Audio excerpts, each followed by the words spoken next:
contender Jorge Masvidal. First question will go to Jim Versone from the Miami Herald. Jim, you're unmuted.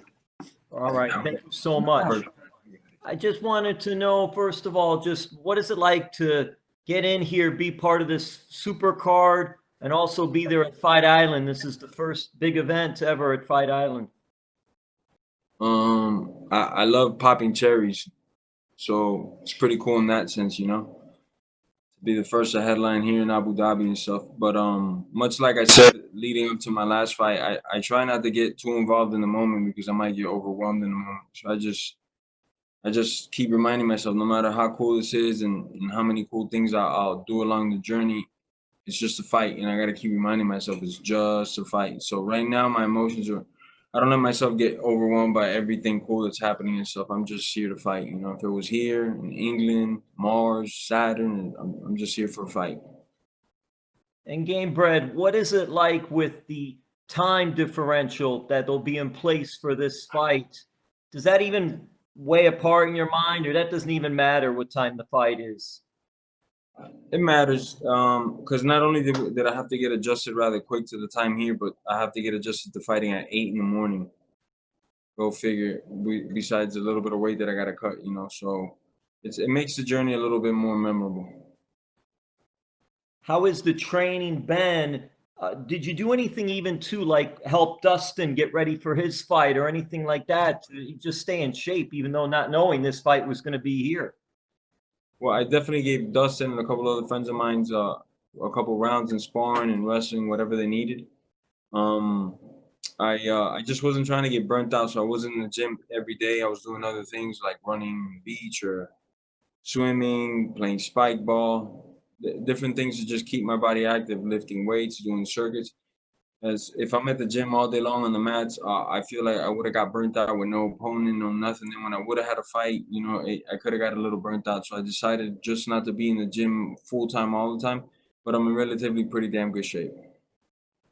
And then lastly, for me, we've got the South Florida connection here in this fight, in this big main event and all. How do you feel about, you know, him being training in South Florida with Sanford, you're training with American Top Team, you're a Miami guy, and just representing South Florida and just a little pride factor too, coming out on top, representing South Florida like you have been? Yeah, ain't no connection whatsoever in any way, shape, or form. The only connection is my knee to his jawbone. There's nothing. That guy's not from Florida. He doesn't even train there right now currently, so he's nothing to do with Florida. He was just another tourist passing by. All the best, man. Go get him. Thank you, my brother. Thank you, Jim. Next, we have Nesta McGregor from BBC. From the UK. This fight is a bit of a gift. You wasn't expecting it. Are you as prepared as you'd like to be, or would you have preferred this fight to be in a month or two? You gotta ask better questions. At 6-day notice, how prepared could I be? You know, I'm as prepared as I need to be for Usman, but obviously it's not like a full training camp. It's not like I had 6 weeks to prepare. That'd be different. My weight wouldn't have been as high. So I'm not gonna say my weight wise I'm 100%. You know, but everything else, my mind is ready, my heart is ready, my skill set is better than him on any day of the week. So I just get to go out and prove it come this Saturday. Okay, you just spoken about with the previous journalist about your Miami connection.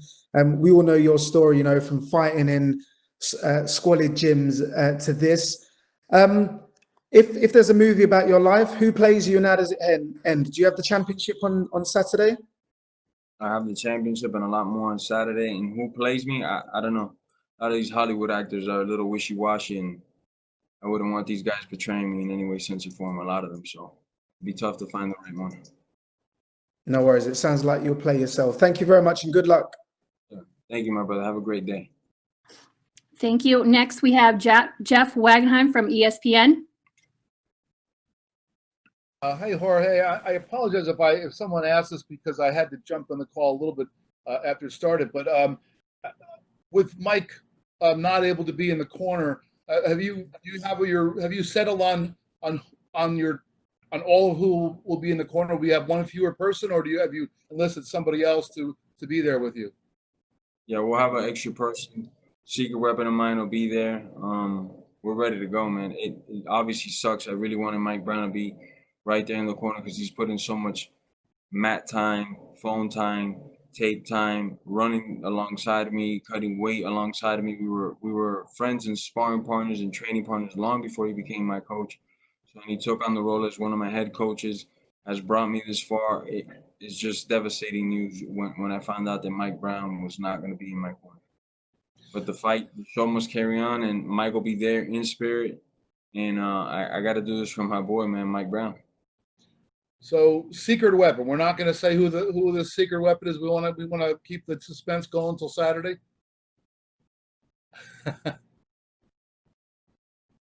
I guess so. Fuck que pariu, man. No, don't speak Portuguese. They can understand you. I guess so. Safada, man. Man, gatinho. All right. Well, was it? I mean, obviously, Mike is an important guy to be around you, as you just said.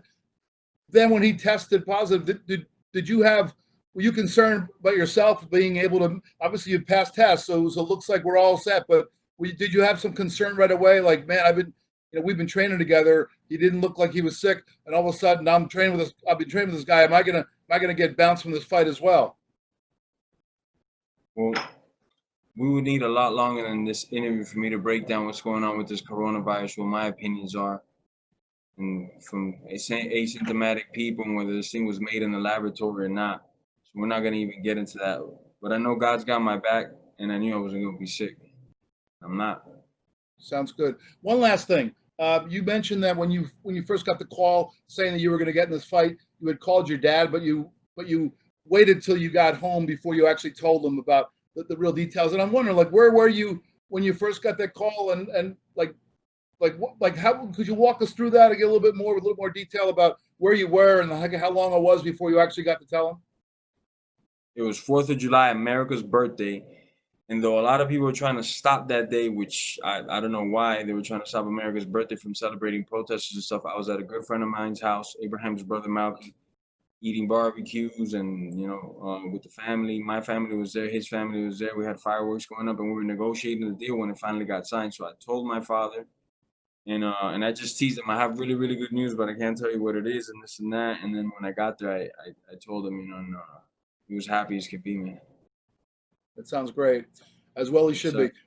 And I got the good news on America's birthday, 4th of July. Well, you may get some more good news this weekend. Good luck this weekend. Stay safe, and see you again. Thank you, my brother. Have a good day. Thank you. Next, we have Spencer Kite with UFC.com. Hey, Jorge. Obviously, you said earlier that, preparation for this and getting it on 6 days' notice, certainly not ideal. But as somebody that's been in the game as long as you have, who's been through as much as you have, what makes you uniquely prepared to take an opportunity like this and make the most of this opportunity on Saturday? Well, the reason I'm here is because I've taken opportunities like this before in the past. I just didn't get no credit for it or whatever it was. They went unseen. But I've done this many times in my career, situations similar to this.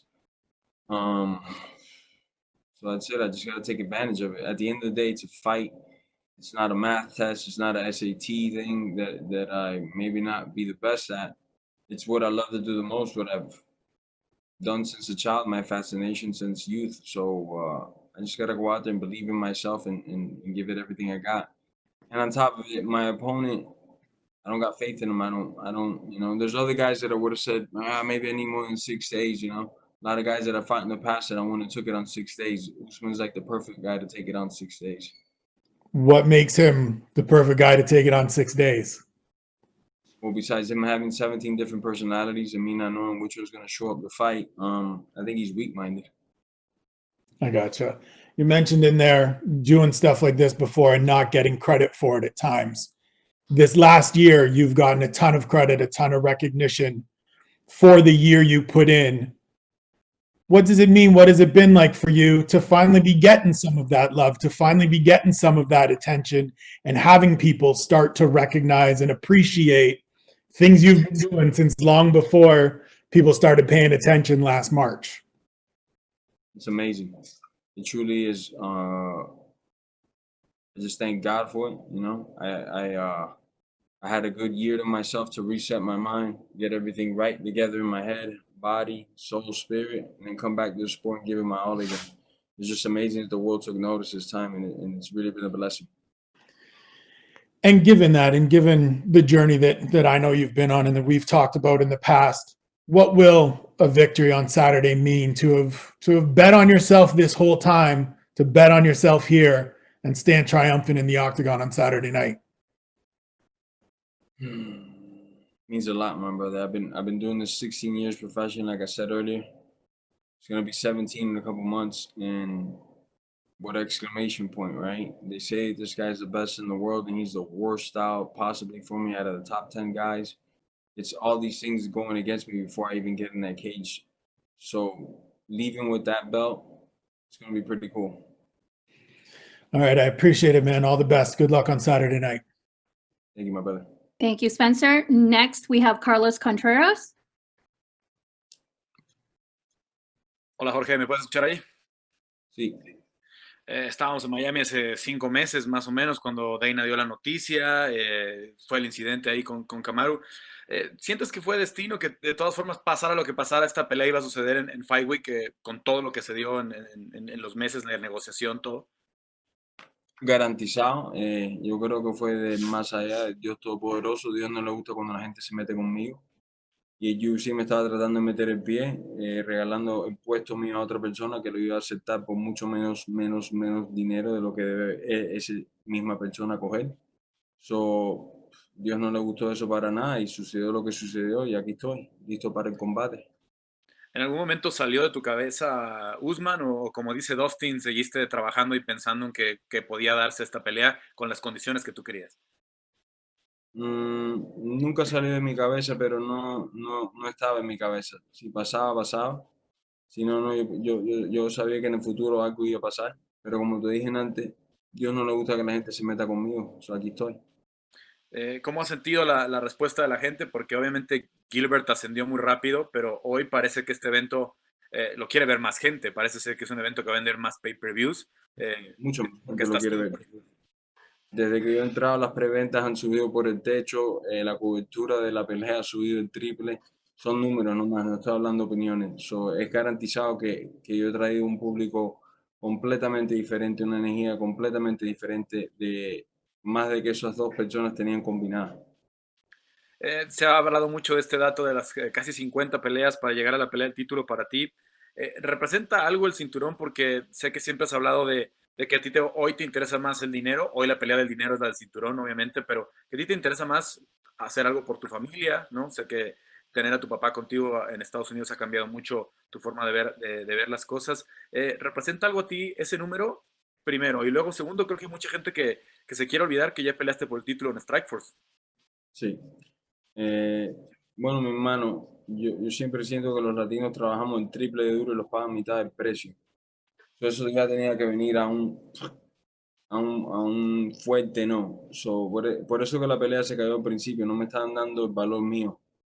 Y tuve que aceptar la pelea en 6 días con 20 libras para perder, para que me dieran el valor mío. Pudimos llegar más cerca de lo que yo quería. No llegamos a los números que yo quería, pero estábamos más cerca. Así es la vida. Voy a hacer todo lo que yo pueda el sábado para eliminar a esta persona. Ya que mencionaste las 20 libras, mucha gente se pregunta, ¿te comiste toda la pizza o era nada más para la foto? No, era nomás para la foto, nomás. Le di una mordida. Tenía 7, 8 personas conmigo en el avión. Hay que darles de comer a estos caballos. So, paramos el avión. Tenía que probar la pizza cuando en Roma, ¿no? So, la probé, les di una mordida y ya. Y finalmente, Jorge, obviamente tienes a todo el público latino de tu lado por tu herencia cubana, por tu herencia peruana, y ahora también muchos mexicanos que te siguen por la conexión latina nada más y por el tema del mezcal. Y señor, recuerdo, mezcal, no se olviden. Yo creo que muchos latinos se ponen detrás de mí porque soy un guerrero nomás, porque no me doy por vencido y tengo el espíritu de latino que todos los latinos pueden ver, de sur, centro y el Caribe. Pueden ver que tengo el mismo espíritu que ellos, que no me doy por vencido, que tengo valores y principios, me gusta trabajar duro no voy a coger, no voy a tomar que nadie me diga no, dejar que ninguno de estos demonios ni diablos me aguante abajo. Yo voy a hacer lo que siempre he sido, representar por mi público latino. Muchas gracias, Jorge. Gracias, man. And next we have Damon Martin from MMA Fighting. Hey Jorge, in the lead up to this fight, you've talked openly about the last time you suffered a loss in the UFC to Wonder Boy. But when you think about the resurrection, what you've done these last couple of years, can you kind of put into words like what this last couple of years has really meant to you leading to this moment to fight for your first UFC title, to kind of cap off everything you did in 2019? It's kind of crazy when you think about the last couple of years for you. Yeah, it's been a roller coaster, man. It's been up and downs, downs and ups, and snap. Even in my downers or my highs, it's been an amazing journey. I love it. I love what I do. That's why I'm still here. So I got double the years fighting professionally than most of these guys do. And that's not an opinion. That's more of a fact. So I got more KOs than a lot of these guys have victories because I love what I do. If I didn't love what I do, the money couldn't get me in here after all these years. I love what I do, and it's the only reason I'm still here. Leading up to this fight, you obviously talked a lot about, being paid your worth, and you got your deal done, and obviously you said you got, pretty much what you wanted, but you became kind of a voice for that, for the few weeks you were really talking about that, kind of leading that charge. When this fight is over, you got a title around your waist. Do you still want to be that guy? Do you still want to lead that charge for fighter pay, things like that? Still leading the charge. I think I just set an example to lead the charge. They offered me a deal, I didn't like it. I didn't take it, God fixed it on the back end for me. They came back with a much better deal. So I'm here. If not, believe me, this is not nowhere near the same deal where they offered me before. If not, I wouldn't be here. So I'm leading that campaign, and whether I have the belt or not, which I am going to have the belt, but if I wasn't competing for the belt, I'd still be campaigning for a belt around my waist. I'm still going to be campaigning for not just more money for me, but for all my brothers and sisters in the sport, especially when it comes to a revenue share of the pay-per-view. That's really what I'm voicing my opinion of. Absolutely. When you were fighting Ben Askren last year, you talked about the personal nature of that, some of the crazy things he had said, and how you kind of felt about that. It did become personal for you. Where is it personal with Kamaru Usman? Is it that kind of level of personal like it was with Askren? Like I said in the Askren fight before and after, it's never personal. It's always bitten it, and it's just people that I probably didn't get along too well with, But Usman, for a fact, has crossed lines, and no other competitor that I've fought have talked about. He's talked about things he's gonna do to my butthole, which I don't understand why he's talking about my butthole. He's talking about my ethnicity, whether I'm this or that. He's telling people that I'm saying I'm God. You can't find the video or a Twitter thing or nothing ever saying that I said I'm God. So this guy's just doing a lot of things that are going to cause him to get hurt in a very violent way. And if the referee trips on the way to stopping me and I get to get a couple extra punches, I wouldn't mind. The super necessary punches is what you're saying? They're going to be a little bit more than the super necessary punches. It's going to be something a little special around, I'm going to have to go into my fast forward speed and truly send this guy to another plane. And my last question, a lot of people talk about Darren Till, they talk about Ben Askren, they talk about Nate Diaz, all tremendous wins, but you fought so many guys throughout your career, Eve Edwards early in your career, Joe Lozon early in your career. I mean, you fought so many guys. Where does Usman rank in terms of like the toughness of opponent? Would you put him in that same level as some of those other guys, or do you not think he is actually as good as advertised? Nowhere near good as advertised. And that's why I'm here. I'm going to prove it. I think he's mentally weak. And I can't blame the guy either. He's got 17 personalities. He should have had him diagnosed, and maybe each one of his personalities needs to be on Adderall or some type of substance that he doesn't have so many personalities. So it's just his mental weakness is going to come out on Saturday in an abundance. The world's going to see it, that I just took full advantage of this individual in his weak-ass ways. Thank you, Jorge. Thank you, man. Thank you, Damon. And then we are going to end off with Mojan Wu from HUPU in Shanghai. Hi, Jorge. How are you? This is Hupu Sports from China. So first of all, tremendous respect to you for taking this fight in such short notice. Many Chinese fans want to know how do you feel right now? And we have surprisingly seen your recent IG post about eating a pizza on the jet. So how do you physically and mentally prepare for this fight? physically, I had a lot of weight to go. I feel good, you know. We stopped off and needed to get pizza, but it really wasn't for me. It was more for my team. I did take a bite of the pizza, but it didn't need a whole pizza. So my weight is not perfect yet, but I'm on the way to being perfect in a couple of hours. I feel good, man. Mentally, physically, and spiritually, I'm where I need to be at.